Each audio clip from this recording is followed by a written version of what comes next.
유태인 자기 대화. 당신이 원하는 것이 무엇인지를 깨닫게 하는 가장 높은 수준의 대화법. 여러분들 시크릿하고 그리고 타인과의 삶이 불화가 생기거나 마음처럼 따뜻한 관계가 되지 않을 때 우리가 가장 먼저 해야 되는 게 뭔가요? 대화죠. 근데 그냥 수박 겉핥기식 대화가 아니라 진짜 네가 그러는 이유가 뭔데? 네 진심은 뭔데? 네가 진짜 원하는 게 뭔데? 그걸 들어보는 시간을 가져야 되는 거잖아요, 사실. 그래야 불만이 있었던 것도 풀고 오해가 있었던 것도 풀고 사이가 다시 회복이 되는 거거든요. 그렇게 타인과 오해를 풀듯이 내 삶이 뜻대로 되지 않고 시크릿이나 기도가 이루어지지 않는다. 그랬을 때는 나 자신을 들여다봐야 되는 거거든요. 내가 나 자신에 대해서 가장 잘 안다고 생각하지만 사실은 제일 모르는 게 사람의 마음, 즉 내 마음인 거예요. 내가 행동하는 그 모든 것에 뒤에 숨어 있는 그림자 같은, 즉 나를 조종하고 있는 잠재의식이나 내 숨겨진, 억눌린 자아, 에고가 얼마나 강력한지 알면 깜짝 놀라게 됩니다. 그래서 나 자신에게 물어본다, 내면으로 들어간다 하는 표현이 다 이 자기 대화라고 말할 수 있거든요. 타인과의 대화보다 더 빨리 해야 하는 게 자기 대화입니다. 이 부분은 정말 삶을 바꿀 수 있을 정도로 혁명적인 그런 강력한 도구이기 때문에 많은 도움 되시리라 믿습니다. 이 책의 저자는 슈물리 보테악이라는 분인데 유태인입니다. 미국에서 가장 유명한 랍비다 라는 타이틀을 갖고 계신 유태교 랍비, 그리고 가장 요 빨간색 글자로 강조되어 있는 게 불멸의 스타 마이클 잭슨이 의지했던 마음의 치유사 랍비 슈물리라고 되어 있습니다. 세상을 떠난 마이클 잭슨을 비롯해 수많은 유명인의 멘토 역할을 하며 그 중에는 미하일 고르바초프, 디펙 초프라 영적 스승이죠. 엘리 비젤, 콜린 블랙무어 교수 등도 있었다. 런던 타임스가 주는 가장 영예로운 상인상을 받기도 했습니다. 자, 이 유명한 분이 자기 대화에 대해서 어떻게 기술해 나왔는지 한번 보겠습니다. 자, 첫 문장으로 이렇게 멋진 문장을 써놨습니다. 첫 문장은 자신의 신념의 핵심이 담겨 있다고 볼 수 있죠. 우리는 영혼의 목소리에 주파수를 맞춰야 한다. 그리고 더욱 고귀한 것을 속삭이는 자신의 목소리에 귀를 기울여야 한다. 자, 이분이 자신을 알고 자기 존재의 깊이를 헤아리고 자아에 눈을 뜨라고 강조하고 있는데 이 방법은 굉장히 간단하다고 합니다. 그저 자신과의 깊은 대화에 몰두하라.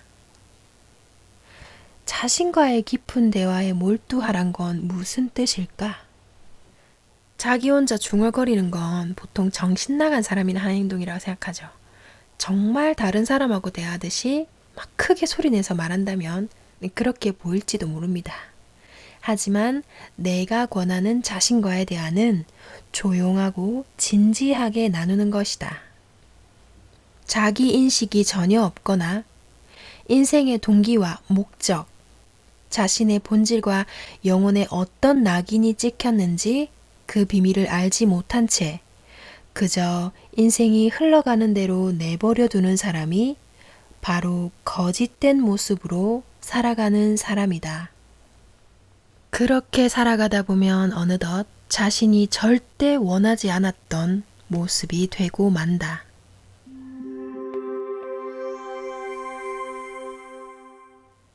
나는 이런 사람들을 자주 만난다. 어느 날 게리와 리사 부부가 결혼 생활에 대한 상담을 받으러 왔다. 남편인 게리는 비디오 대여 체인점을 여러 곳에 운영하는 성공한 사업가였는데 다른 여자와 1년이 넘게 불륜 관계를 맺었다가 들통나면서 부부 상담을 받기로 한 것이다. 나는 게리에게 물었다. 왜 바람을 피웠나요? 그러자 게리는 당연하다는 듯이 대답했다. 그거야 섹스 때문이죠. 그거 말고 뭐가 있겠습니까? 아내와 하면 되지 않나요? 새로운 사람하고 해보고 싶었거든요. 그렇다면 어째서 똑같은 정부와 1년 동안이나 잤나요? 이 질문에 게리는 당황하며 대답하지 못했다. 게리의 경우 사업은 성공적으로 경영했지만 자기 통제에 대해서는 알지 못했다. 어느 시점부터 그는 자신을 알아가는 일을 그만둔 것이다. 자, 또 다른 사례를 봅시다. 가정주부인 메리앤이 결혼 생활에 대해 상담하고자 찾아왔다. 그녀는 자신이 불륜을 저질렀다는 사실을 밝히며 이렇게 말했다. 나는 지금의 결혼 생활에서 빠진 무언가를 찾고 있어요. 왜냐면 난 사랑받을 자격이 있으니까요. 메리앤이 무언가를 찾아 헤매는 건 사실이었다. 하지만 그녀는 이미 양심의 소리에 귀를 막아버려 자신이 진정으로 찾는 게 무엇인지 알지 못했다.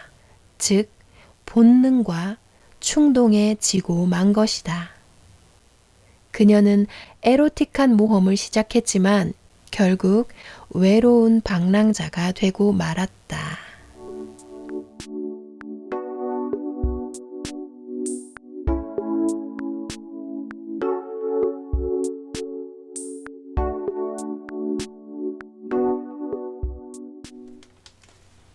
자, 그러면 내면의 목소리에 귀를 기울여야 하는 이유가 뭘까요?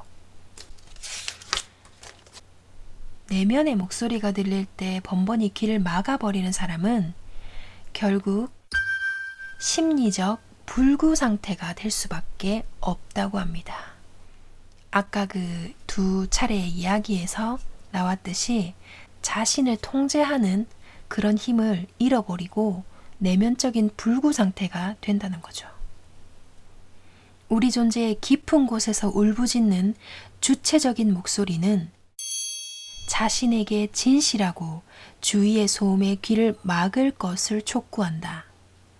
나는 당신이 이 목소리를 듣기를 바란다. 내면의 목소리는 자기만의 개인 GPS와 같다. 이는 우리 인생이 샛길로 빠지지 않도록 안내해준다. 우리 인생은 마치 수많은 주파수 가운데 원하는 것을 찾아 맞춰야 하는 라디오 방송을 떠올리게 한다. 문화, 경제, 종교계를 막론하고 셀 수 없이 많은 라디오 방송이 전파망을 타고 우리를 교란시키는 메시지를 계속 보내오고 있다. 우리 내면의 목소리를 듣지 못한다면 그 삶은 매우 고통스러워지는 것이다. 난 언젠가 내면의 목소리를 잃어버린 사람과 상담한 적이 있다. 레스토랑 체인점을 성공적으로 운영하던 마티는 경제 위기가 닥쳐 사업의 절반을 한순간에 잃어버렸다. 그동안의 성공의 잣대로만 자신을 정의하던 이 남자는 하룻밤 사이에 딴 사람으로 바뀌었다. 아내와 아이들에게 고함을 지르고 사납게 화를 내기 일쑤였다. 나는 마티에게 마음을 괴롭히는 것이 무엇인지 물었다. 그는 괴로운 듯 고개를 저으며 말했다. 인생의 닷을 잃어버린 것 같아요. 이젠 나를 잡아줄 밧줄이 없어요. 가장 가까운 사람한테 분풀이하거나 다른 사람들을 괴롭히곤 하죠. 잘못된 행동이란 걸 알지만 멈출 수가 없어요. 네, 바로 이런 점이 내면의 불구자라고 하는 겁니다. 자신을 통제할 수 없는 상황에 가버리는 겁니다. 마티의 문제점은 무엇일까? 바로 패배감이 그의 도덕적 기반을 완전히 무너뜨려 버렸다는 것이다. 그는 자신의 잘못이 무엇인지 잘 알고 있었다. 따라서 그에게는 내면의 양심의 목소리를 들을 수 있게 도와줘야 했다. 우리는 좌절감을 느낄 때 먼저 다른 사람에게 조언을 구합니다. 근데 그러다 보면 결국 인생을 다른 사람에게 의지하면서 살아가게 된다는 거죠. 자기 자신에게 질문하는 방법은 몇천 년 전에 소크라테스가 질문하던 방식과 동일합니다. 그는 종종 아테네의 저작거리를 거닐며 사람들에게 인생에 대한 질문을 던졌어요. 이 방법은 단순하면서도 엄청난 파급력이 있어서 결국 그 대가로 그의 목숨을 앗아 가버리고 말았습니다. 왜냐하면 이 아테네의 통치자들은 시민들이 자기 내면의 양심의 목소리를 듣는 걸 원치 않았거든요. 그렇게 되면 그들이 마땅히 누려야 할 권리를 누리지 못한다는 걸 깨닫게 될까봐 두려웠던 거죠. 사람은 진실을 알기를 굉장히 두려워합니다, 사실.